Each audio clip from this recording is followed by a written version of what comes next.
Olá, meus irmãos, umbandistas do Brasil e do mundo, nós estamos de volta com o Neu Responde, nosso programa de perguntas e respostas, onde você pode participar enviando as suas perguntas para serem respondidas por nós. Demoramos a retornar, né? Isso foi porque nós tivemos problemas com a captação de perguntas que a gente propôs no nosso primeiro programa. Eu vou falar sobre isso também no programa de hoje. E além disso, eu tenho também uma boa notícia para vocês que são seguidores do canal. Eu vou anunciar aqui hoje um novo programa que vai estrear no canal. Mas isso é daqui a pouquinho, vocês esperem um minutinho só, é logo depois da vinheta. Não vou embora, fiquem comigo. Eu sou Jorge Caetano e esse é o canal do Neu.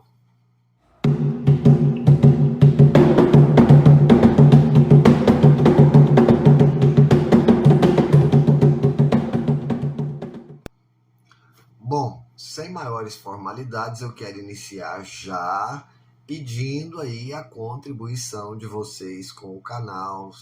Deixa lá o seu joinha, comenta esse vídeo, diga se você gostou, se você não gostou, faça elogios, coloque defeitos, enfim, comente o nosso vídeo.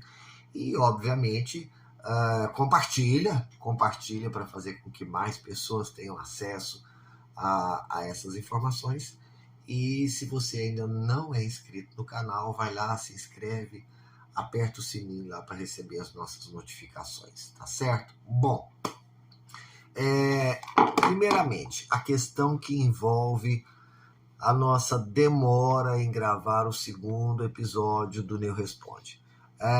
No primeiro episódio eu tinha deixado para vocês, eu tinha falado para vocês que se dirigissem à nossa página do Instagram para deixar lá as suas perguntas, que haveria uma caixinha de respostas. Bom, nós descobrimos, demorou um certo tempo até nós descobrimos que aquela caixinha de perguntas e respostas não funcionaria, não funcionava. Por que ela não funcionava? Porque ela ficava ativa apenas durante 24 horas. Então você tinha que rever aquilo ali todos os dias e refazer todos os dias, tá? E seria muito cansativo administrar aquilo ali, a reabrir caixinha todos os dias, colocar no ar novamente. Então, nós tomamos a iniciativa de acabar com a caixinha do Instagram.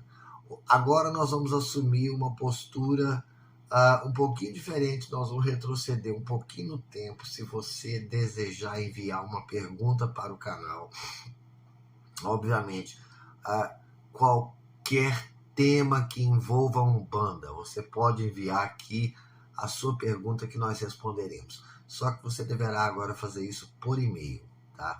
E nós temos um e-mail exclusivo para essa finalidade.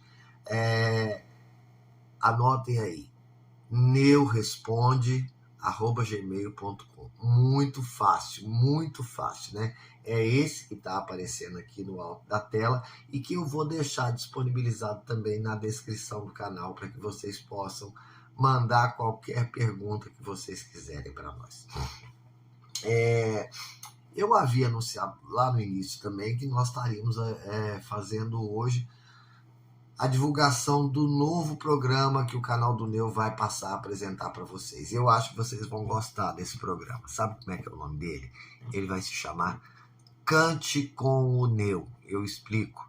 A nossa curimba, a curimba da nossa casa, que tem um pessoal muito talentoso, está compondo diversos pontos. São pontos autorais, pontos exclusivos do Neu, mas que nós queremos divulgar, que nós queremos passar para frente. Logicamente, nós já registramos esses pontos, mas você pode usá-los na sua casa, na sua casa de trabalho, se você gostar dos pontos, obviamente.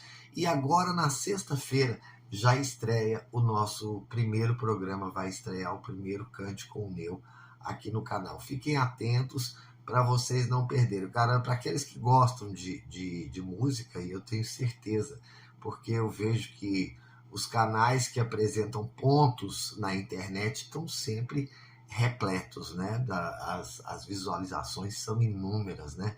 Eu sei que o pessoal curte muito ouvir pontos aqui em canais do YouTube, então nós estaremos estreando o nosso canal de pontos também. Fica atento aí, eu acho que você vai gostar dos nossos pontos autorais, que são, em última análise, uma maneira que nós encontramos de também contribuir com a qualidade dos pontos cantados da nossa querida Umbanda, tá certo, gente? Então anotem aí, sexta-feira, próxima sexta-feira, vai entrar no ar o primeiro programa do Cante com o Neu, tá certo? Bom,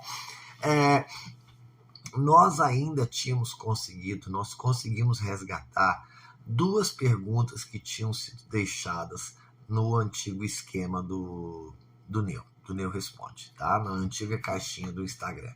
E hoje, especificamente, eu vou responder aqui a essas 2 perguntas, tá? A primeira pergunta... tá. Antes de eu responder a primeira pergunta, eu quero dizer o seguinte: nós ainda não fizemos isso dessa vez, mas a partir do nosso próximo Neu Responde, quando nós colocarmos a pergunta na tela, como vocês estão vendo aí, nós vamos também identificar quem fez a pergunta, só que nós o faremos apenas pelo primeiro nome da pessoa. Agora, se você não desejar ser identificado pelo seu primeiro nome, nem de forma nenhuma, no e-mail que você mandar com a sua pergunta, você simplesmente coloque lá: não gostaria que meu nome fosse colocado no ar, e nós não colocaremos, vamos colocar lá, pergunta anônima, tá certo? É simples, simples, simples. Mas mandem as suas perguntas, mandem as suas dúvidas, porque nós fazemos questão de responder aqui nesse espaço. Nós respondemos uma pergunta que é muito comum. Gente, como eu já vi essa pergunta em canais de Umbanda, em sites de Umbanda, em canais aqui do YouTube, como eu já vi no Facebook, como eu já vi isso ser colocado no Instagram, enfim, em qualquer rede social, essa pergunta sempre aparece. Parece ser uma curiosidade doentia, de qualquer umbandista, obviamente, de umbandistas iniciantes, tá? E a pergunta é: como posso saber quem são os meus pais de cabeça? Já ouviram essa pergunta por aí? Extremamente comum, não é?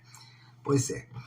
Eu vou responder a pergunta, mas eu vou fazer diferente. Eu vou fazer a coisa de uma forma bem mais completa.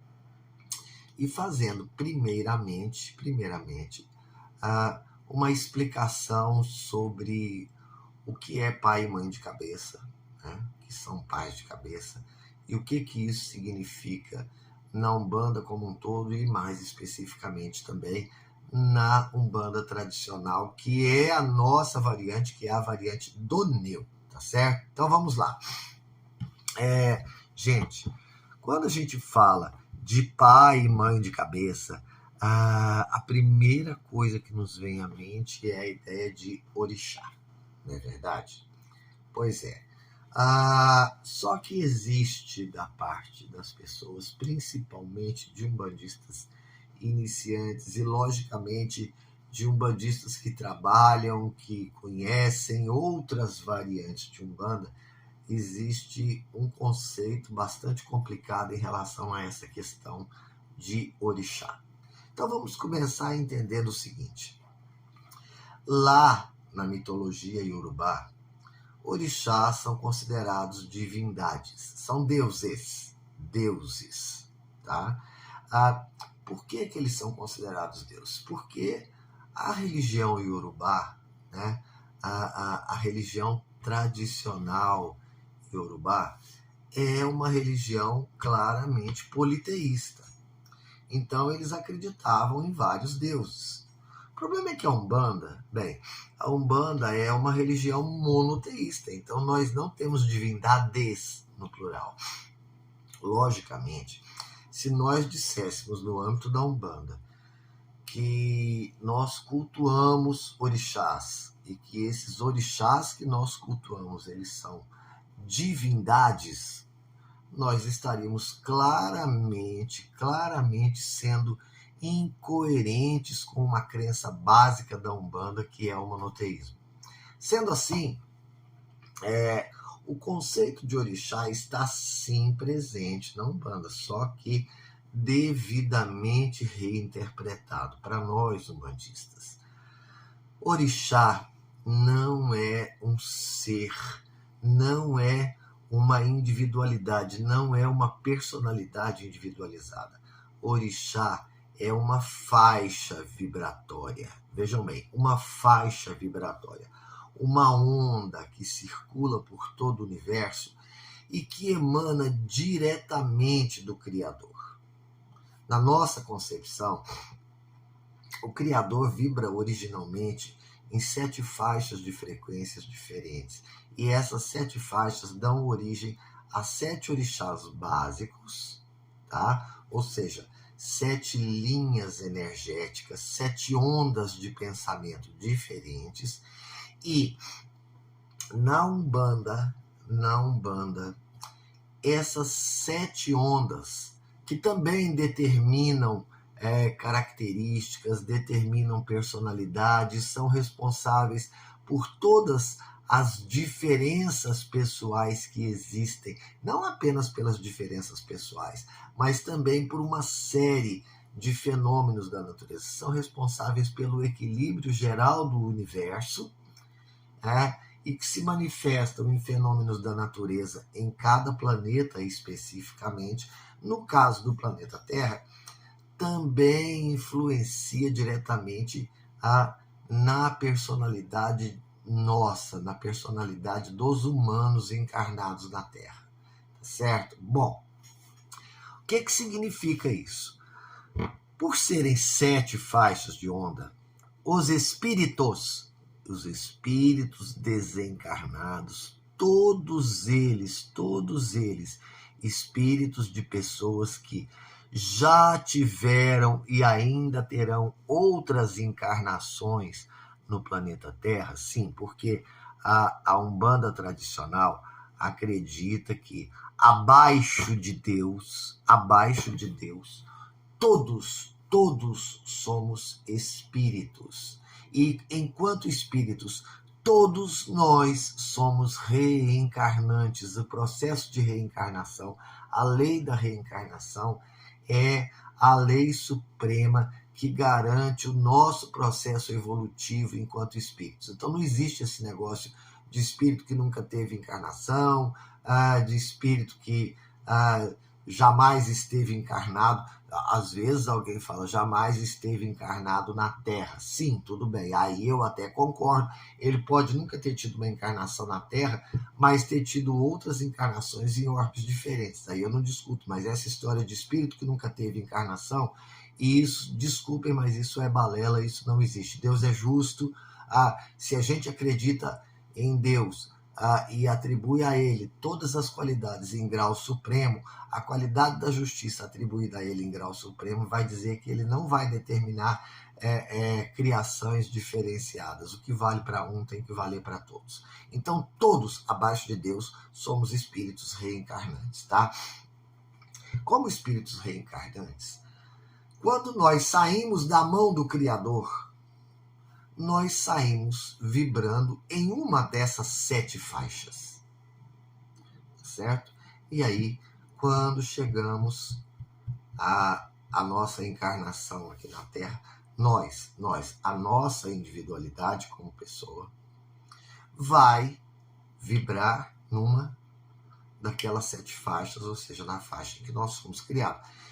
Isso é o que a gente chama de o nosso orixá pessoal. Alguns chamam isso aí de orixá ancestral, mas existe uma confusão muito grande com esses conceitos que criaram de orixá ancestral, orixá de cabeça, orixá de frente, orixá de juntó. Vamos fazer o seguinte, somos nós, cada um de nós tem o seu próprio orixá, não é o pai de cabeça ou a mãe de cabeça, é a nossa vibração enquanto espírito, tá? Só que, assim que nós encarnamos, nós também recebemos, né, um par de espíritos que são designados para, vamos dizer assim, para nos ajudar no dia a dia, para nos ajudar no nosso processo evolutivo durante aquela encarnação. Esse par de espíritos é sempre um espírito de natureza masculina e um espírito de natureza feminina. Sim, porque ao contrário do que muitos dizem por aí, contrariando tudo o que muitos dizem, o espírito tem sim sexo, o espírito tem sim uma natureza que é masculina ou que é feminina e que faz parte da polaridade do universo, porque tudo que existe no universo tem a sua polaridade própria. E nós, enquanto espíritos, temos a nossa polaridade yin ou yang, feminino ou masculino, tá? Então nós recebemos, para cuidar de nós, para nos ajudar nesse processo evolutivo, nós recebemos um par, um casal de espíritos, tá? Que serão, respectivamente, o nosso pai e mãe de cabeça. Isso significa espíritos que são responsáveis pelo nosso desenvolvimento pessoal durante aquela encarnação. Se nós nos tornamos médiuns de Umbanda, e quando, de um modo geral, quando nós nascemos, nós já trazemos conosco essa missão de um dia militarmos na Umbanda, mas certamente a gente não pode fazer essa generalização absoluta, porque pode ser que não seja assim para algumas pessoas. Nós não somos donos da verdade aqui, e vale dizer, eventualmente, talvez um grande número de pessoas que estão hoje na Umbanda não nasceram trazendo essa missão, mas, vamos dizer, ao longo da vida gostaram da Umbanda, se aproximaram dela e, obviamente, aqueles espíritos que estão responsáveis pelo crescimento, né, pela orientação dessa pessoa na sua encarnação atual, vão atuar na Umbanda como os pais e mães de cabeça daquela pessoa, tá certo? Bom, o que acontece então? Na Umbanda, vocês sabem que nós temos 4 arquétipos básicos, arquétipos fundamentais na Umbanda, que são os pretos velhos, os caboclos, as crianças e os exus. Esses são os 4 arquétipos básicos da Umbanda. Quando se trata de pais e mães de cabeça, veja bem, somente as entidades, somente aquelas entidades que se identificam no arquétipo caboclo ou cabocla é que assumem chefias de cabeça, tá certo?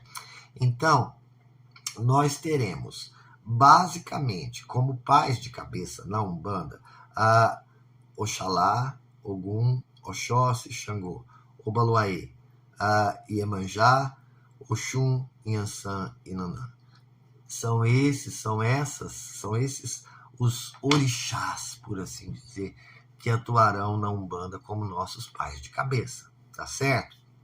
Sendo que a vibração Oxalá, eu não vou falar, veja que eu não vou falar o orixá Oxalá, eu vou falar a vibração Oxalá, a linha vibratória que recebeu o nome de Oxalá, ela muito raramente vai atuar na chefia de cabeça de alguma pessoa na Umbanda. São raríssimos os filhos de Oxalá que você encontra nos terreiros de Umbanda. Basicamente, você vai ter 4 orixás masculinos, 4 orixás femininos atuando nas chefias de cabeça. Então, vai ser Ogum, Oxóssi, Xangô e Obaluaê, Iemanjá, Oxum, Inhansã e Nanã. Esses são os orixás que vão atuar na cabeça das pessoas, até porque esses são os nomes de orixás que existem na Umbanda. Apenas, exclusivamente esses. Umbanda não cultua nenhum outro orixá além desse, por mais privilegiado que seja, tá? E nós entendemos que, como orixás são faixas vibratórias, e numa faixa vibratória entre um extremo e outro, você pode conter N subvibrações. Nós entendemos que esses outros orixás, né, as características desses outros orixás, elas estão contidas nas subvibrações. Isso é um assunto que nós vamos ter depois um programa do Controvérsia Neo destinado exclusivamente a falar dessa questão orixá, quando então nós iremos falar de forma muito mais detalhada, tá? Então entenda, somente esses 8 vão poder atuar como pai e mãe de cabeça. Sempre terão o arquétipo caboclo. Não existe filho de preto velho na Umbanda. Não existe filho de criança na Umbanda. Muito menos filho de Exu na Umbanda. Os pais e mães de cabeça sempre estão dentro do arquétipo caboclo ou cabocla. Tá certo? Bom, Jorge, mas então, se orixá não existe enquanto divindade, se não é uma individualidade pensante, se não é uma personalidade, né? Como então que eu tenho pais e mães de cabeça? Quem é meu pai e minha mãe de cabeça? Uma vibração? Não. É um caboclo que atua em uma daquelas faixas. Então, se eu digo que o seu pai de cabeça é Ogum, por exemplo, o indivíduo que vai atuar na condição de chefia da sua cabeça e da sua mediunidade será um caboclo da vibração Ogum. Se eu digo que você tem como mãe de cabeça Yansan, por exemplo, quem é que vai atuar nesse papel? Uma cabocla que atua na vibração de Yansan. É assim que funciona. Bom, para aqui essa explicação, tá certo? Entretanto, eu ainda não respondi, não precisa falar, eu já sei, eu ainda não respondi a pergunta original, né? Como é que eu descubro meu pai e minha mãe de cabeça? Gente, é o seguinte, essa curiosidade é intensa e eu até compreendo por que as pessoas têm essa curiosidade. Mas existem certas coisas que a gente não deve procurar apressar sob pena de sair extremamente mal feito, e essa é uma delas. Tá? Então, veja, existem N maneiras que determinam por aí para você descobrir quem são seu pai e sua mãe de cabeça. Particularmente, para mim, a maioria absoluta dessas maneiras é falha e, na melhor das hipóteses, te induz a poucos erros, porque na pior das hipóteses ela vai te induzir a uma sequência interminável de erros. Muito bem, Umbanda não tem oráculos. A Umbanda não tem oráculos. A Umbanda de Zélio Fernandinho de Moraes, do Caboclo das Sete Cruzilhadas, não se serve de oráculo, tá? Ninguém na Umbanda vai adivinhar o seu pai e a sua mãe de cabeça, tá certo? Até porque nós trabalhamos com espíritos. Para que nós vamos consultar oráculos se nós podemos consultar diretamente os espíritos? Tá certo? São oráculos vivos, são oráculos inteligentes, pensantes e atuantes, tá certo? Então eu sei meu pai e minha mãe de cabeça é consultando os espíritos? Não. Bom, pode até ser. Pode até ser. Eventualmente, na casa que você trabalha, por exemplo, você pode trabalhar numa casa onde existe uma determinação que o seu pai de cabeça ou a sua mãe de cabeça vai ser indicado, por exemplo, pelo espírito-chefe do terreiro, aquele que trabalha na mediunidade do dirigente da casa. Tá? Então, existem várias maneiras. A única que eu posso garantir para vocês como é que funciona é a que nós fazemos no Neo. E no Neo, como nós atuamos?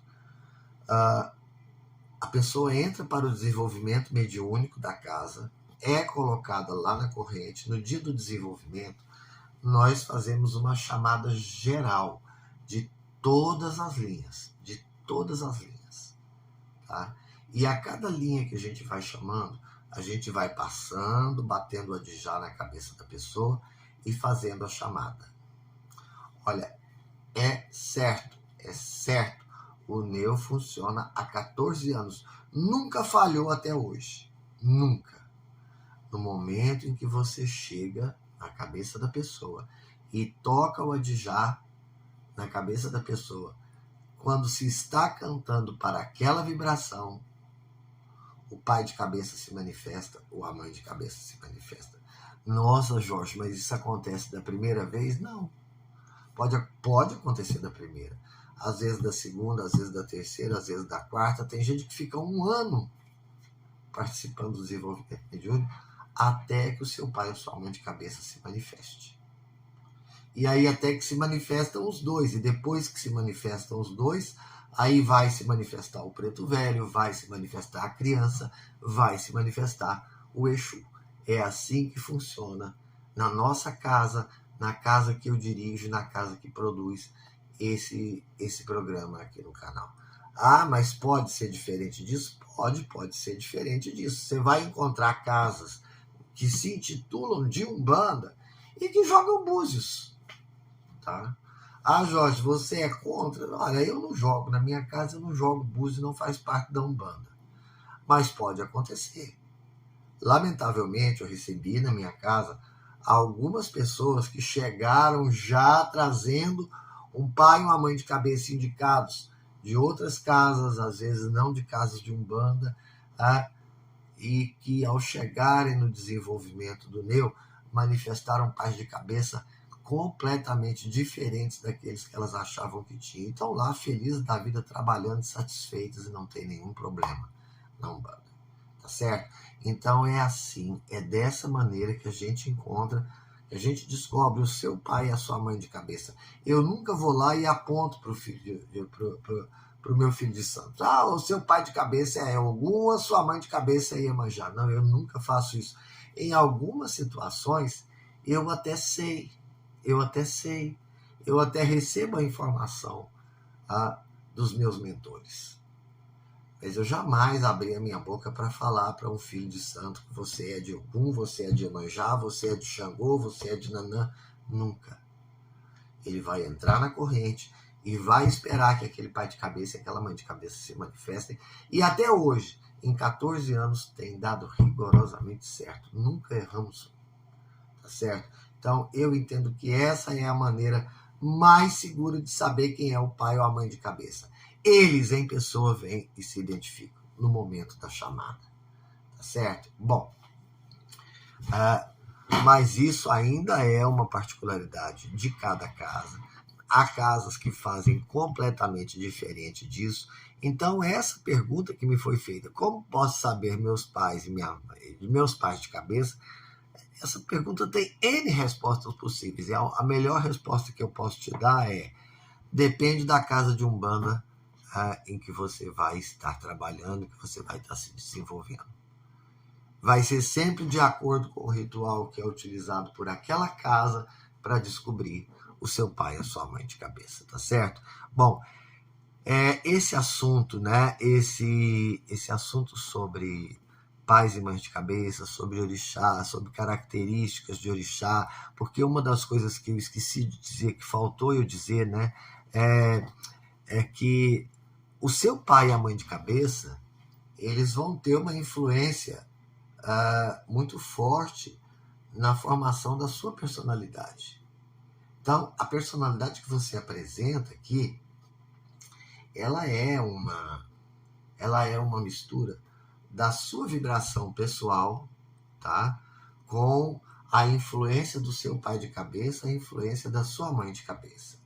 Isso vai gerar a sua personalidade básica, que é a personalidade com a qual você vai conviver uma encarnação inteira. Eu posso citar como exemplo eu mesmo.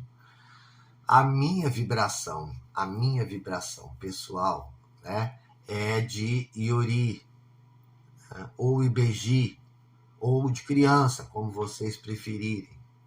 Tá? Então, se eu vivesse apenas com essa influência da minha personalidade básica, do meu orixá básico, do meu orixá raiz, né? Olha, eu tenho uma tendência a não crescer muito, nunca. Tá? Até hoje eu me sinto um adolescente em muitos momentos. Mas aí, a minha cabeça, o meu orixá de frente, o meu orixá de cabeça é Xangô. E isso vem com o objetivo de me dar um enorme equilíbrio na vida, de me dar um enorme equilíbrio das minhas emoções, da configuração básica da minha mente, tá? A Xangô me direciona nesse sentido, no sentido de eu me disciplinar, de eu me equilibrar, de eu ser uma pessoa que tem muita vontade de aprender, de estudar, de produzir conhecimento. Tudo isso está ligado à vibração Xangô. Além da fortaleza pessoal. Ponto. Mas além de Xangô, como pai de cabeça, eu também tenho como mãe de cabeça Yansan. E isso faz de mim uma pessoa extremamente aguerrida, né? Extremamente batalhadora. Tá? Todas essas características se cruzam na personalidade das pessoas e vão formando a sua personalidade. Então, veja bem, você quando vai analisar características de orixás para ver quem é seu pai e sua mãe de cabeça, não, você não vai ter todas as características do seu pai de cabeça. Afinal de contas, você não é um robô, você não está aqui teleguiado. Você também tem um orixá raiz, um orixá que é seu, que é o do seu espírito, né? Uma vibração que é típica do seu espírito. Inclusive, a que vai prevalecer é essa. Essa vai ser temperada com as outras. Tá? Sem contar que ainda tem um detalhe. Embora haja um predomínio do pai de cabeça em uma série de coisas, a influência, nas mulheres pelo menos, a influência das mães de cabeça é muito mais acentuada do que nos homens, enquanto que nos homens a influência do pai de cabeça tende a ser muito mais acentuada. Estão percebendo? Então, é um assunto complexo. Eu não tenho para indicar nenhuma obra que fale especificamente sobre como descobrir o pai de cabeça, mas indico, sim, obras muito, muito, muito interessantes, né? Que são obras ligadas à Umbanda tradicional e à Umbanda esotérica que falam sobre esse assunto. E a primeira que eu quero indicar aqui é o livro Umbanda Pé no Chão. Tá? Esse livro que está aparecendo agora aqui, né? Nos seus capítulos 2, 5 e 6, ele fala de uma forma muito detalhada, muito legal, muito bacana a respeito dessa questão de orixás, características de orixás. Então, se você quer saber, se você quer conhecer essas características de uma forma séria, esse assunto tratado de uma forma séria, até porque o livro é Psicografia de Ramatiz, se você quer conhecer esse assunto tratado de maneira séria, a bibliografia que eu te indico é essa, Umbanda Pé no Chão. Tá certo? Muito bem, eu espero que a minha resposta tenha sido, vamos dizer, esclarecedora para a seguidora ou seguidor que fez a pergunta. Sinceramente, aqui para mim não está identificado, então eu não sei se foi um homem ou se foi uma mulher. Nós saberemos isso somente a partir do nosso próximo programa. E aí, eu já passo para a segunda pergunta que nos foi deixada, né, na nossa caixinha de perguntas lá e que nós conseguimos resgatar. Essa pergunta aqui é mais original. Essa daqui, até então, eu devo dizer que ainda não vi feita em nenhum lugar. Pergunta é a seguinte. Uma vez ouvi você dizer que a Umbanda não possui sacerdotes. Você pode explicar melhor? Posso. Posso e devo. Tá? Sim, é verdade. O que acontece na Umbanda? A Umbanda, no seu nascimento, na sua origem, tá? Ela não foi uma religião talhada para ter figuras sacerdotais. Entendeu? Entenda. A Umbanda, a verdadeira, a legítima, ela nasceu dentro de um centro espírita. Lembram lá a manifestação do Caboclo das Sete Encruzilhadas? Nas orientações que o Caboclo deu naquele momento, em nenhum momento ele falou em sacerdote, função sacerdotal, em feitura de cabeça, nada disso foi falado. Além disso, a religião nasceu dentro de uma casa espírita. Entenda, O espiritismo nunca teve, não tem sacerdotes. E aí é necessário que se diga, religião, bom, não vou generalizar, né? A nossa religião e o espiritismo não precisam de sacerdotes, tá? Não tem necessidade dessa figura. Ah, Jorge, mas então como é que são dirigidas as sessões de Umbanda? Normalmente,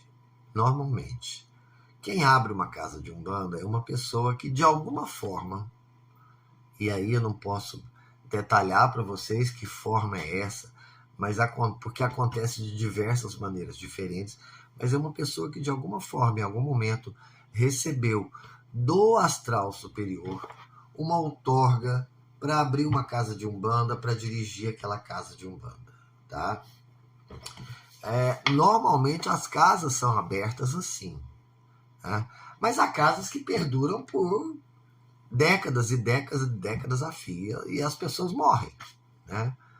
Então, como é que ocorre uma sucessão de sacerdotes? Bem,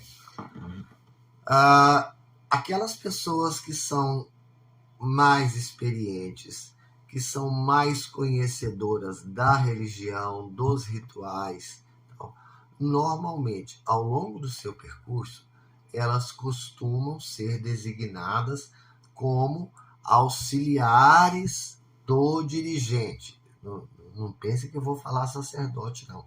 Auxiliares do dirigente, porque também já me perguntaram, como é que chama essa pessoa, então, que celebra os trabalhos, que oficia os trabalhos de Umbanda? Olha, na minha casa nós chamamos de celebrante. Ele pode ser chamado de dirigente, ele pode ser chamado de ministro religioso, que é diferente de sacerdote, pelo menos nesse caso, tá?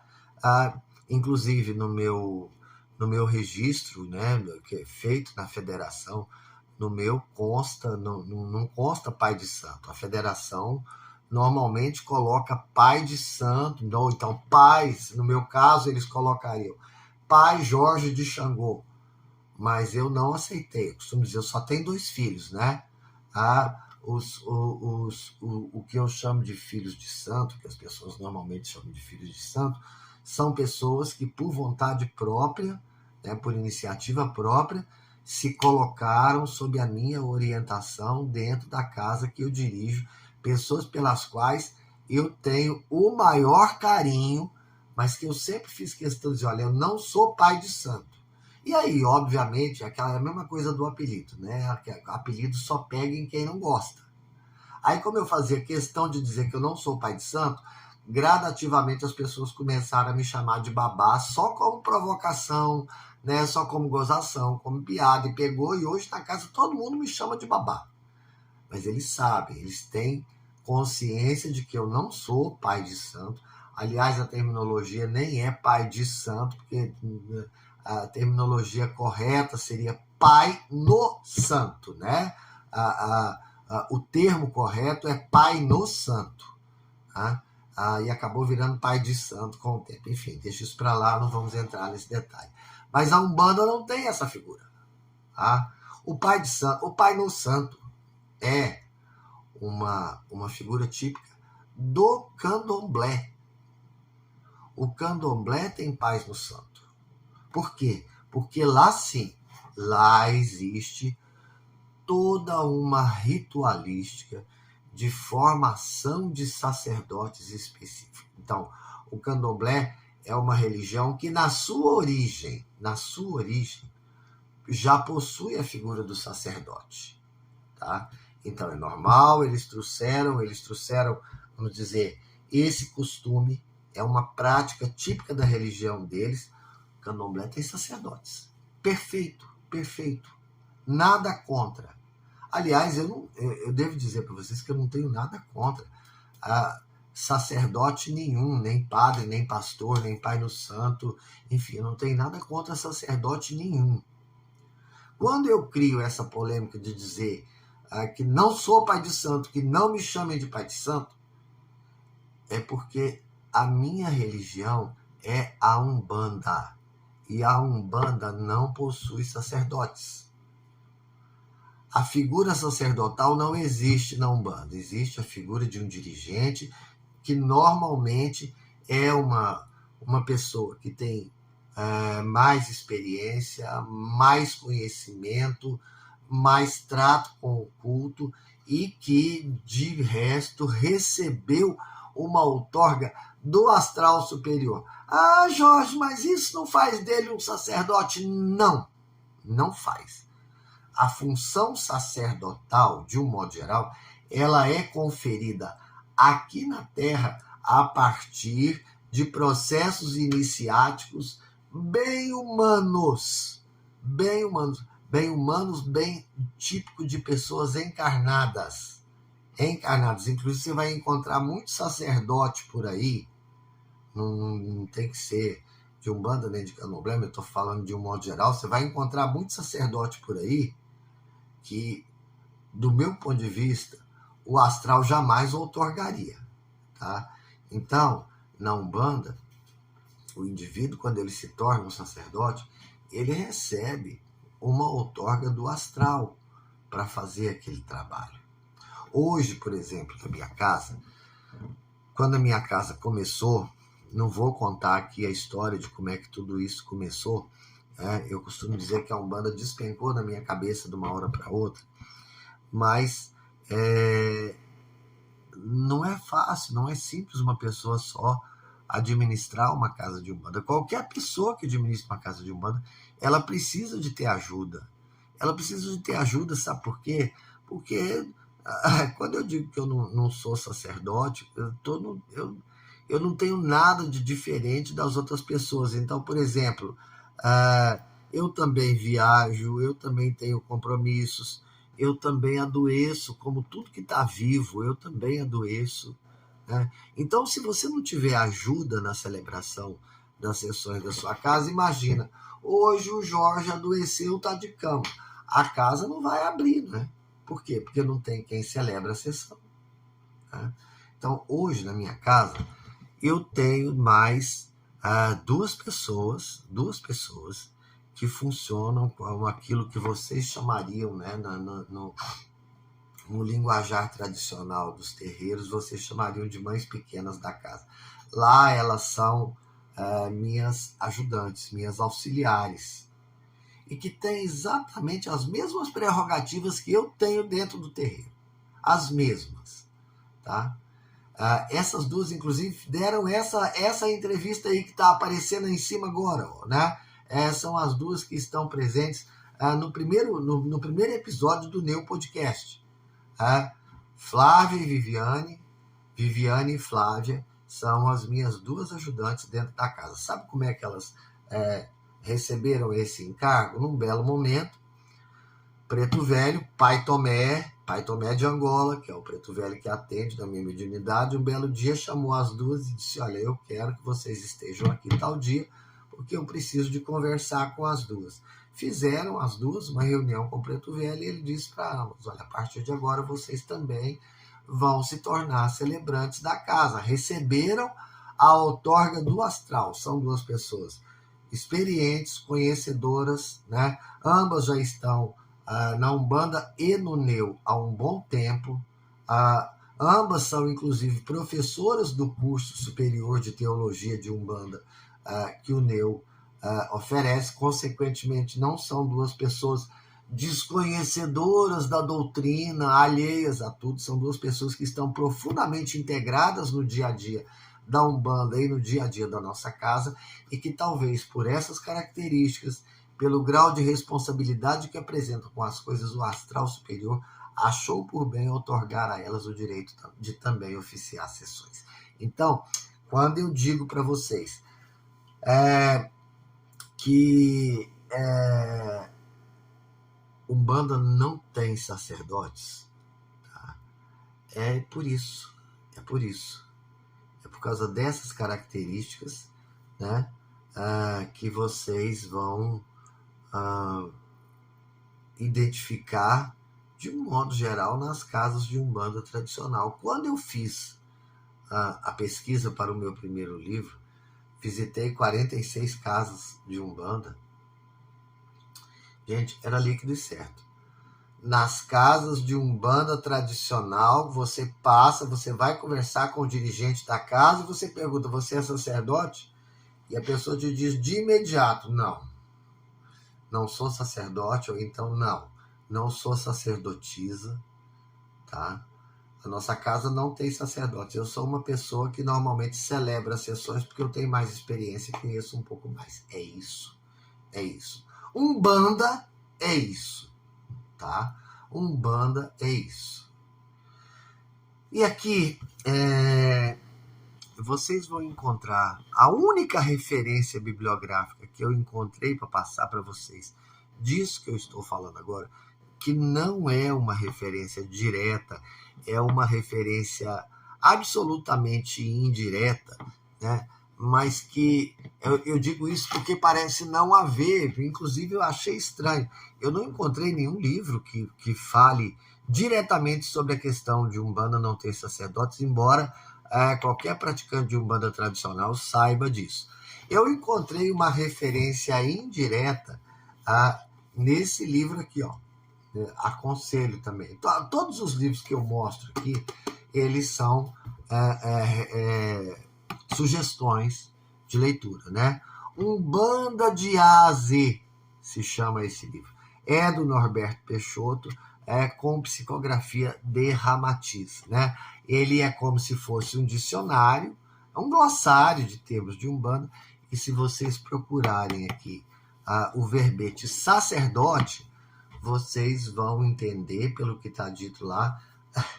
Na verdade, é uma referência indireta, lá não está dizendo que a Umbanda não tem sacerdote, mas pelas coisas que são ditas ali, fica nas entrelinhas que a função sacerdotal não é uma função típica da Umbanda. Então, gente, era isso. Eu tinha essas duas perguntas aqui, foram as duas que nós conseguimos resgatar do nosso antigo sistema. E eu espero ter, com as minhas respostas, atendido às expectativas daqueles que me mandaram as perguntas. Mas tem uma coisa, hein? Tem uma coisa que eu quero dizer para vocês.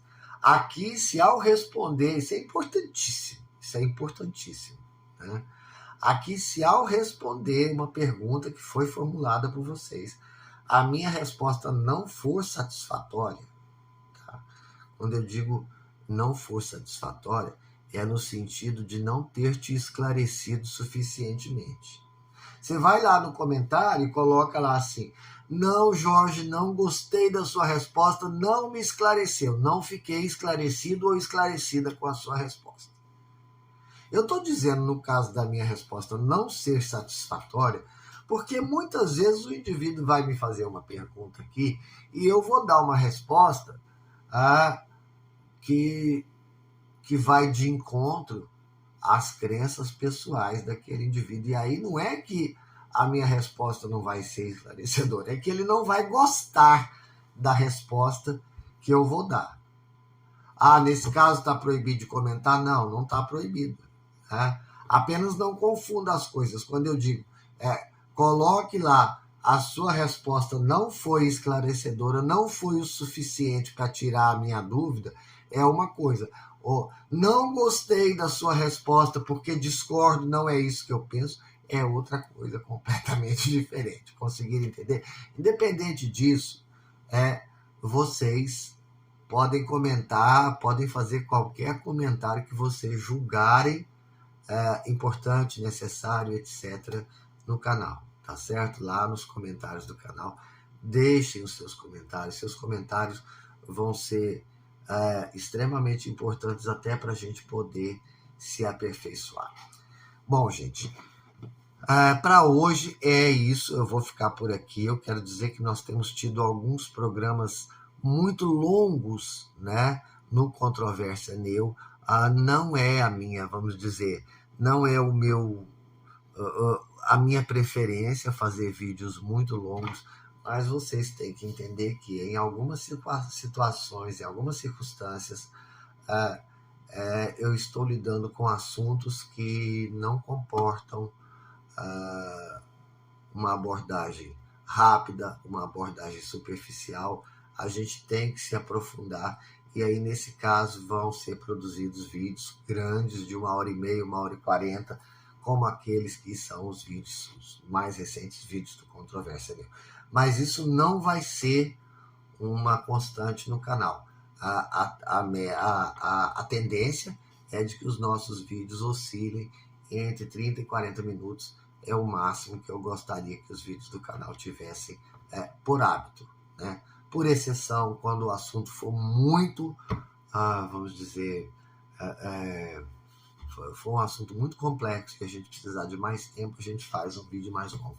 Mas, de praxe, serão vídeos mais curtos. Eu agradeço a atenção de todos que ficaram até aqui agora comigo, que as perguntas e as respostas tenham sido profundamente elucidadoras para todos. Deixo a vocês um grande abraço e até o nosso próximo Neu Responde, de preferência com as perguntas que você que está me ouvindo agora vai colocar aí no nosso e-mail. Grande abraço para vocês e até o nosso próximo programa, se Deus quiser.